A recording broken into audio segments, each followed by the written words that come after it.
बिस्मिल्लाहिर्रहमानिर्रहीम।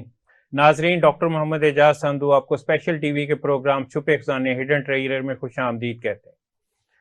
हमारे programme different topics के ऊपर होते हैं, जिसमें हम सोशल इश्यूज पे, टेक्नोलॉजी पे, इकोनॉमिक्स पे, एजुकेशन पे बात करते हैं, और ख़ास तौर पे पाकिस्तान के पॉइंट ऑफ व्यू से और ग्लोबल क्या पोजीशन है, पाकिस्तान कहाँ पे है और क्या सोल्यूशन है, हुकूमत को क्या करना चाहिए और दूसरे लोगों को उस पर क्या करना चाहिए।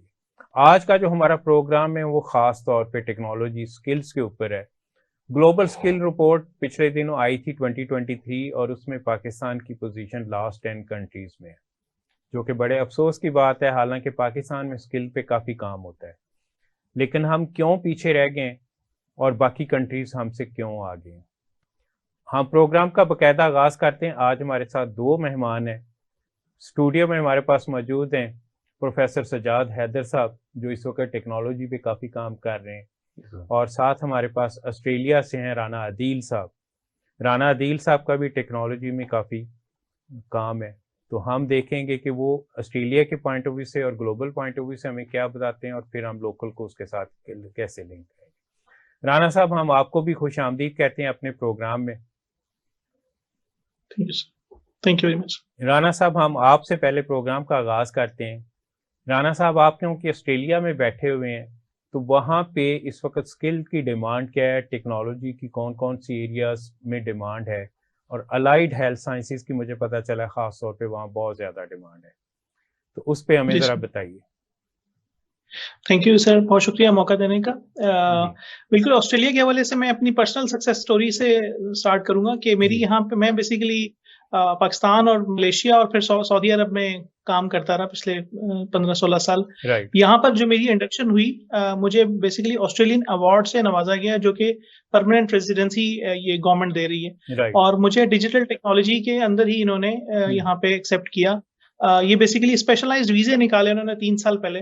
और इसमें तकरीबन 7,000 वीजास थे, जिसमें पाकिस्तानी भी 55 के करीब आए और बाकी मुल्कों से भी लोग आए। तो मेरा डिजिटल टेक्नोलॉजी में इंडक्शन हुई। अब आप ये देखेंगे, जो सपोर्ट कर रहे हैं उन्होंने ये कहा कि आप आए यहाँ पे, और यहाँ पे इस पीआर पे आने के बाद आपकी सिटीजनशिप की रिक्वायरमेंट भी कम कर दी उन्होंने, और उन्होंने फुल्ली एंटाइटल किया। आप अपने यहाँ पे स्टडीज करना चाहते हैं, रिसर्च करना चाहते हैं, आप अपना कोई बिजनेस स्टार्टअप खोलना चाहते हैं, वो सब आप करें।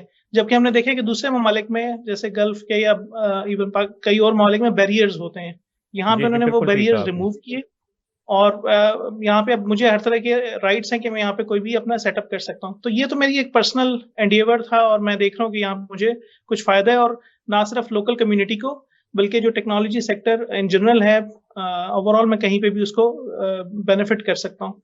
अदर देन दैट सर, यहाँ पे इन्होंने अपनी जो स्टडीज से रिलेटेड चीजें हैं वो इक्विप कर रहे हैं। मैं एग्जांपल देता हूँ कि यहाँ पे वो एक होता है ना, इधर जो ट्रेंड मैंने एक चीज देखी है वो ये कि आप इन्वेस्ट कर रहे हैं बच्चे के ऊपर, पहले प्राइमरी, मिडल, मैट्रिक, एफएससी, 4 साल की बीएस और देन मास्टर्स, और फिर कहीं जाके वो मार्केट में आता है। यहाँ पे इन्होंने ये किया कि आप हाई स्कूल के साथ ही, और इवन हाई स्कूल के फौरन बाद स्पेशलाइज्ड डिप्लोमा, स्पेशलाइज्ड सर्टिफिकेट 1, 2, 3, 4 इस तरह की चीजें निकाली, ताकि लोग जो हैं वो स्पेशलाइज्ड टेक्नोलॉजी में अपनी स्टडीज करें और उसको इम्प्लीमेंट करें, और फिर बिजनेस एक्यूमेंट भी सिखा रहे हैं ये लोग। तो बहुत जल्दी जो है ये कोशिश करें कि लोगों को सिर्फ स्टूडेंटशिप से अप्लाइड लेवल पे, प्रैक्टिकल लेवल पे इनकरेज करें और लेकर आए। बिल्कुल, आपने ठीक कहा। आप हमें ये बताएं कि आपको इस पीआर प्रोसेस में टोटल टाइम कितना लगा?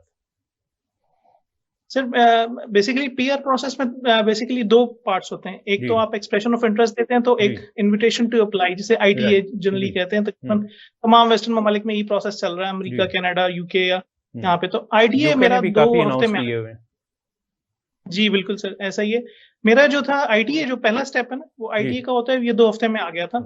क्योंकि इन्होंने ये किया था, उस ब्यूरोक्रेटिक प्रोसेस को फास्ट पेस करने के लिए उन्होंने ये किया था, एक तो पॉइंट सिस्टम खत्म कर दिया था। उन्होंने कहा था आपके अवार्ड्स और रिकॉग्निशन, और दूसरा उन्होंने 6 ग्लोबल ऑफिसेस, टैलेंट ऑफिसेस बनाए थे, जिनमें Washington DC, Tokyo, Dubai, Singapore, इस तरह 6 के करीब थे। और वो वहां पे अपना लोकल टैलेंट देखते थे और कहते थे, उन्हें इनवाइट करते थे। तो वो बैरियर रिमूव किया, तो मेरा 2 हफ्ते में आईटीए आ गया था।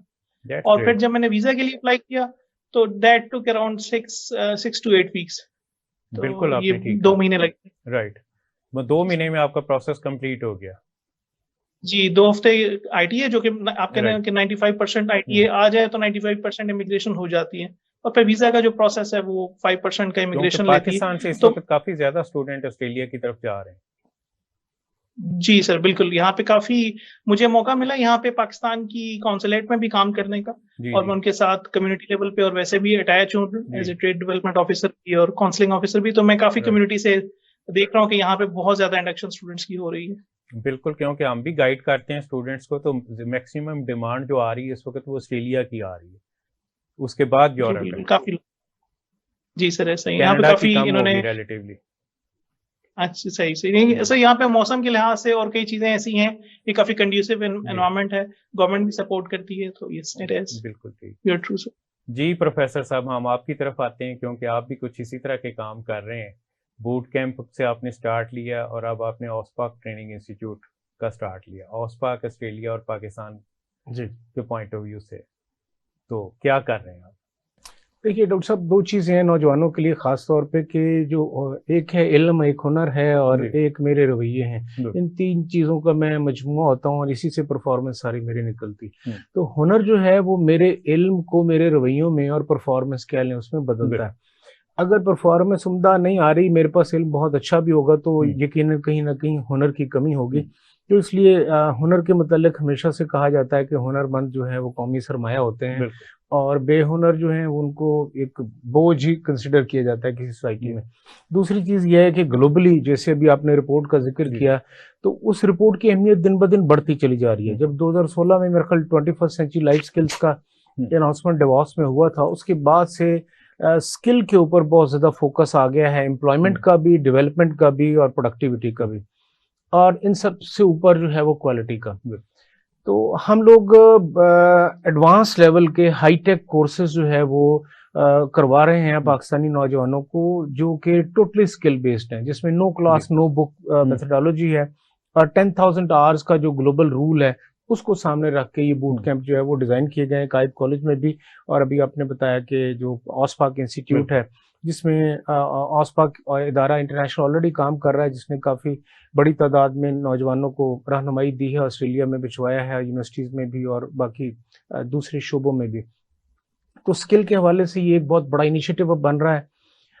हमें थोड़ा सा फोकस करना है गवर्नमेंट की पॉलिसी की तरफ, ताकि गवर्नमेंट इसको चैनलाइज कर ले। तो ये एक ऐसा, एक मैं समझता हूँ बहुत नादिर मौका है जिससे इस्तेफादा करके 3 अहम काम डॉक्टर साहब हो सकते हैं।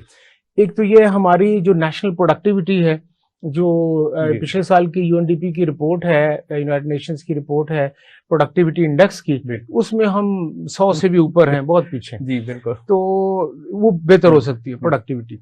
दूसरा ये है कि हमारी अनएम्प्लॉयमेंट बहुत जल्दी कंट्रोल हो सकती है, और हमारी जो यूथ है जो इस वक्त थोड़ी सी डिसअपॉइंटेड है, परेशान है, डिग्रियां लिए फिर रहे हैं, अब तो डिग्रियां छोड़ने के चक्कर में हैं लोग, उनको एम्प्लॉयमेंट बहुत क्विक मिल सकती है।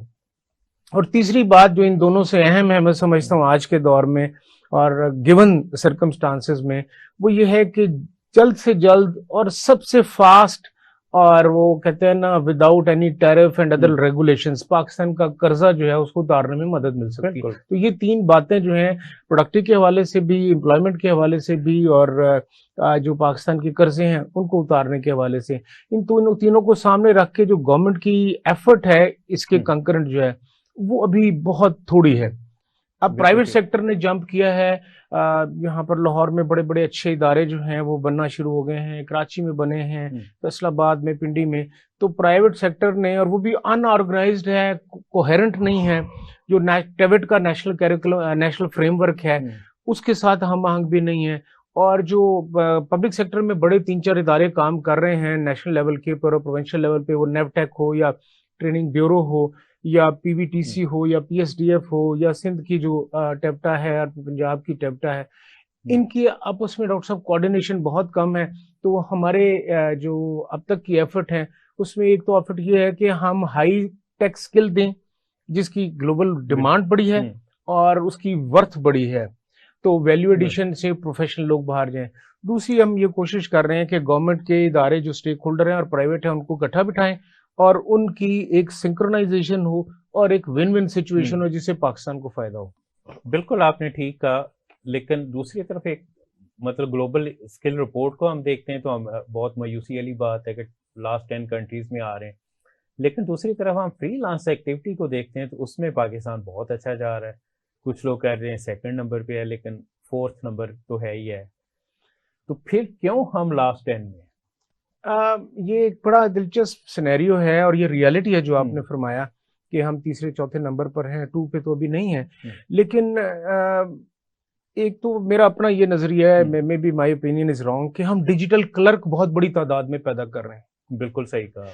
हमारे जो प्रोग्राम है कायद कॉलेज में या ऑसपाक इंस्टीट्यूट में, उसका नाम है cyber leadership development program. Right. अच्छा, हम चाहते हैं कि टॉप जो 10 टेक्नोलॉजीज हैं या टॉप 12 टेक्नोलॉजीज हैं, ऑल $1 ट्रिलियन टेक्नोलॉजी, उसके लिए लीडरशिप लेवल के, मैनेजमेंट लेवल के, प्रोफेशनल लेवल के लोग तैयार करें। जबकि एक बहुत बड़ा नेटवर्क है ट्रेनिंग सेंटर्स और इंस्टीट्यूट और यूनिवर्सिटीज का, जो 2-3 महीने के छोटे कोर्सेज जो हैं फ्रीलांसिंग के करवा के और उनको डिजिटल क्लर्क बनाते हैं। वो पहले 2-3 महीने को 20-30-40 हज़ार रुपए में वो खेलते रहते हैं, उसके बाद वो 2-4 साल में या तो छोड़ देते हैं या वो, तो बल्क में हम प्रोड्यूस कर रहे हैं सेमी स्किल्ड पीपल, लेकिन हम प्रोफेशनली स्किल्ड पीपल अभी हम ट्रेन नहीं कर रहे, जिसकी वजह से ग्लोबल मार्केट में हमारा शेयर बहुत कम है। बिल्कुल। लेकिन तादाद हमारी जो है in terms of people who are dealing with और who are involve in this freelance activity वो बहुत बड़ा है। लेकिन जब आप उसको सर रैशनलाइज करके देखें इन टर्म्स ऑफ नेशनल एक्सचेकर में कितना आ रहा है, तो वो अभी बहुत बड़ा पोटेंशियल है। इसी तरह के जैसे पहले हमने मजदूर तबका बहुत बाहर भेजा, तो वो तादाद तो बहुत बढ़ी गई, लेकिन उनका रेवेन्यू जनरेशन जो था ना वो बड़ा कम था। और लास्ट 15 ईयर्स में जो एजुकेटेड तबका बाहर गया है, तो उससे आपके जो है ना $31-32 बिलियन पे आप पहुंच गए। मैं तो गवर्नमेंट को भी सर ये रिक्वेस्ट करूंगा, और खास तौर पे मेरी रिक्वेस्ट होगी नैपटेक को, PSDF को, PVTC को, कि ये और टैप्टा जो है सिंध की, बलूचिस्तान की, KPK की, कि ये लोग 10 जो नॉन या सेमी स्किल्ड जो IT के लोग हैं या दूसरे लोग हैं, जैसे अपने हेल्थ का जिक्र किया, उनको भेजें, या एक हाईटेक प्रोफेशनल स्किल्ड पर्सन को भेजें, तो रेवेन्यूज 1 के ज्यादा होंगे उन 10 से। बिल्कुल। तो उसके ऊपर फोकस करना चाहिए। और ये बहुत